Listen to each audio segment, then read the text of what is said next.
ये क्या होता है ऑप्शन ग्रीक्स, ये तीन चीजें समझिए बस, डेल्टा गामा थीटा। तो सबसे पहला है डेल्टा, ठीक है। डेल्टा आपको ये बताता है कि स्टॉक उस पर्टिकुलर ऑप्शंस के प्राइस में कितना चेंज आएगा इन कंपैरिजन ऑफ, अगर 1 रुपए किसी का डेल्टा मैं बोलता हूं कि 0.5 है, ठीक है। तो अगर उस स्टॉक का प्राइस 1 रुपए मूव करता है तो वो बताता है कि डेल्टा मतलब उस ऑप्शन का प्राइस 50 पैसा मूव करेगा। किसी का डेल्टा अगर 0.4 है तो अगर उसका 1 रुपए मूव करता है, अगर निफ्टी का डेल्टा 0.4 है तो अगर निफ्टी 1 रुपए चलता है, 1 पॉइंट चलता है, या तो उसका ऑप्शंस का प्रीमियम जो होगा वो 0.6 पैसा मूव करेगा। तो ये डेल्टा आपको वो चीज बताता है। ओके, नो गामा, गामा जब देखिएगा तो गामा आपको ये बताता है कि वो डेल्टा कितना चेंज हो सकता है, कितना डेल्टा इधर उधर हो सकता है। मतलब गामा जो है वो डेल्टा का स्पीड बताता है। जैसे डेल्टा तो 0 से 1 के बीच में रहने वाला है, राइट, लेकिन वो 0 से 1 में कितना रह सकता है, 0.5 रहेगा, 0.6 रहेगा। और ये डेल्टा एक्सपायरी पर भी तो रहता है। जब एक्सपायरी आपका दूर होता है, ठीक है, तो डेल्टा ज्यादा रहेगा, एक्सपायरी नजदीक आएगा डेल्टा कम होगा। मतलब ध्यान से समझिएगा मेरी बात। ओटीएम स्ट्राइक प्राइसेस का डेल्टा जो होता है एक्सपायरी से दूर होता है तो वो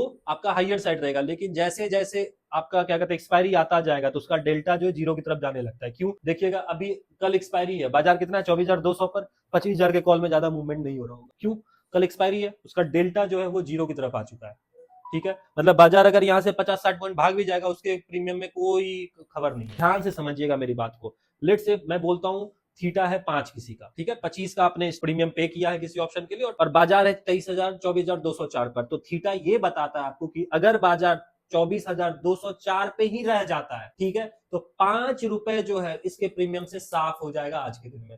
थीटा ये बताता है हर दिन का कितना प्रीमियम घट सकता है, वो थीटा आपको बताता है, ठीक है, अगर उसी जगह पर मार्केट एक्सपायर कर गया तो, ठीक है। This is theta.